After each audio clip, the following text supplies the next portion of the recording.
여러분 안녕하십니까? 지금 현재 윤석열 정부의 의대 정원 증원과 관련해 위력위가 강력하게 반발하는 그 본질이 과연 무엇이겠습니까? 수십 년간 이어온 위력위의 슈퍼갑질, 철밥통 지키기라고 해도 과언이 아니죠.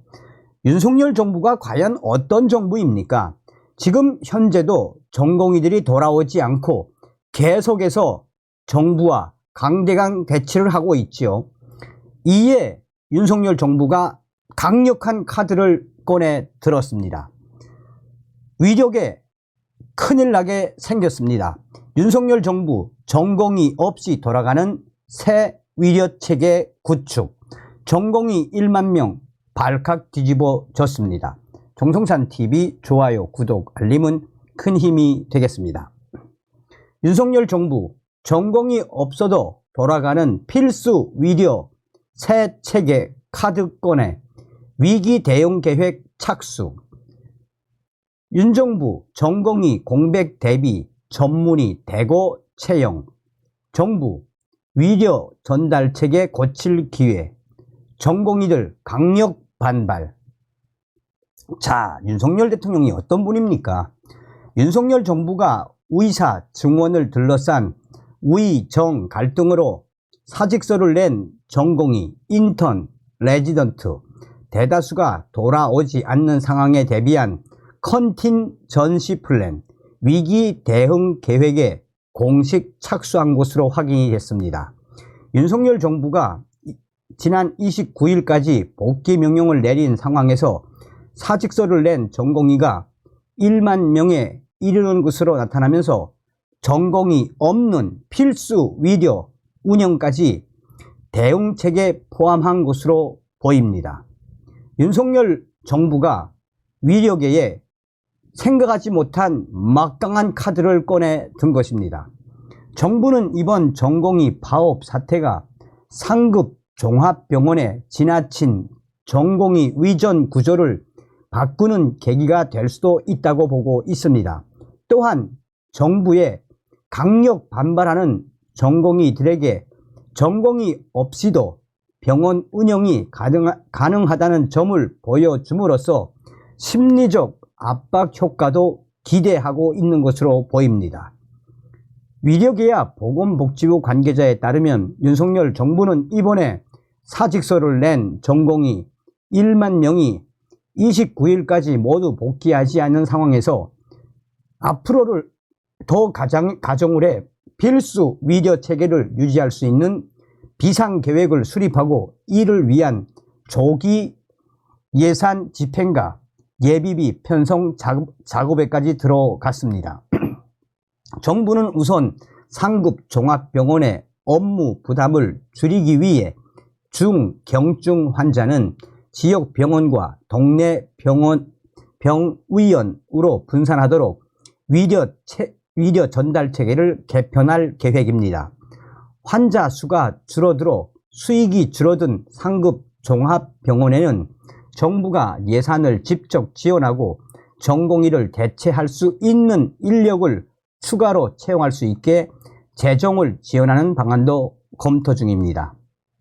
조규홍 복지부 장관은 윤석열 대통령이 주재한 중앙지방협력회의에서 의사들의 집단 행동이 장기화할 것을 대비해 진료 공백 방지를 위한 추가 대책을 마련하고 있다라며 복지부 관계자는 윤석열 정부가 전공의들에게 제시한 복귀 시한인 29일이 지났는데도 들어오지 않고 있다라며 이제 본격적인 행동으로 나서야 한다라고 복지부 관계자는 강조하고 있습니다. 상급 종합병원 전공의 의존 문제에 심각성이 노출된 것이니 국민 경각심을 일깨우는 동시에 잘못된 위력 전달 체계를 바꿔야 한다는 주장이 확산되고 있다라고 복지부 관계자는 설명하고 있습니다. 위력계에서는 중증 응급 환자를 다루는 상급 종합병원에서 전문의가 진료의 중심이 되고 전공의는 교수들에게 수련과 교육을 받는 구조를 요구해 왔습니다. 종합병원 등에서 수련하는 전공의는 일반 기업으로 치면 수습 사원에 해당됩니다. 그런데 중증 응급 환자 진료와 같은 필수 의료를 책임지는 상급 종합병원은 전공의의 비율이 40%에 육박합니다. 이 때문에 전공의가 파업하면 이른바 빅5 병원이 마비되는 상황이 벌어지는 이유가 바로 여기에 있습니다. 역설적으로 비뇨기과, 흉부외과, 감염내과 등 필수 의료 기피과는 전공의의 파업에도 운영에 큰 영향이 없습니다. 전공의가 원래 없었기 때문입니다. 서울의 한 대학병원 소아청소년과에서는 전공의가 레지던트에 지원하면서 당직을 서지 않겠다고 선언했고, 이 때문에 평소에도 교수가 전공의 당직을 대신 섰다라고 밝혔습니다.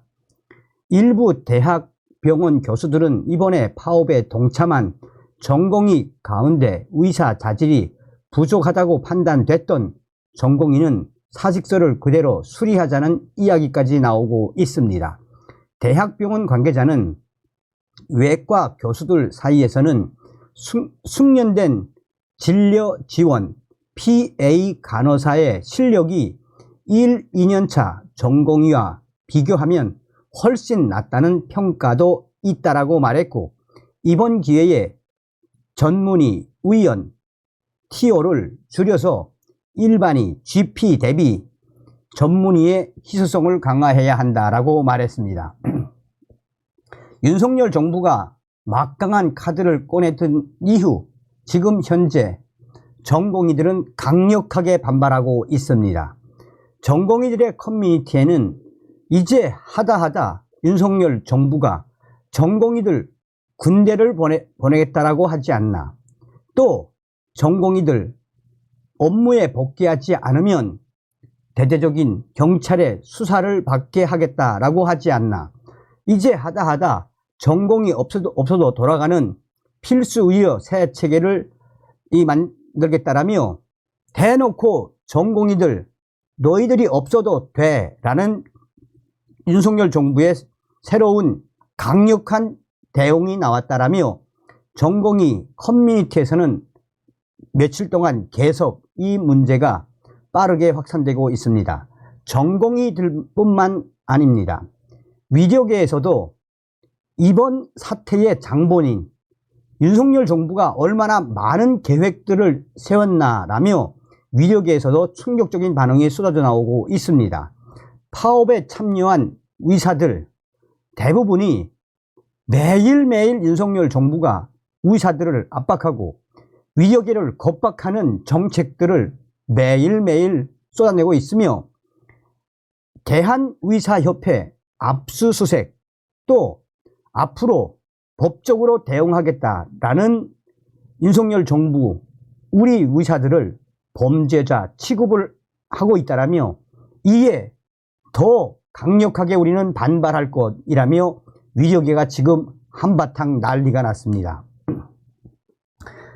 그럼에도 불구하고 윤석열 정부는 앞으로도 의사들의 파업에 대비해 새로운 정책들을 계속 발표할 예정이어서 전공의들과 의사들, 파업에 동참하려는 의사들, 사직서를 내고 의료 현장을 떠난 전공의들, 의사들 앞으로 윤석열 정부의 강력한 압박에 지금 이 어떠한 정책으로 맞서야 하는지, 또 파업으로 맞서야 하는지 현재 의료계는 그야말로 대충격에 빠졌다라고 의사들 블라인드 커뮤니티에서 그들의 불편한 반응들이 쏟아져 나오고 있습니다. 자, 이런 이 기사에도 수천 개의 댓글에서 윤석열 정부는 절대로 물러서지 말고 끝장을 볼 때까지 밀어붙이셔야 합니다라는 댓글들이 대부분입니다. 우리 국민들이 지금 윤석열 대통령의 의례, 정원, 증언과 관련해 무려 73% 이상 지지하고 있지 않습니까? 윤석열 대통령은 국민만 보고 탱크처럼 가시기 바랍니다. 다음 시간에 뵙겠습니다. 멸공.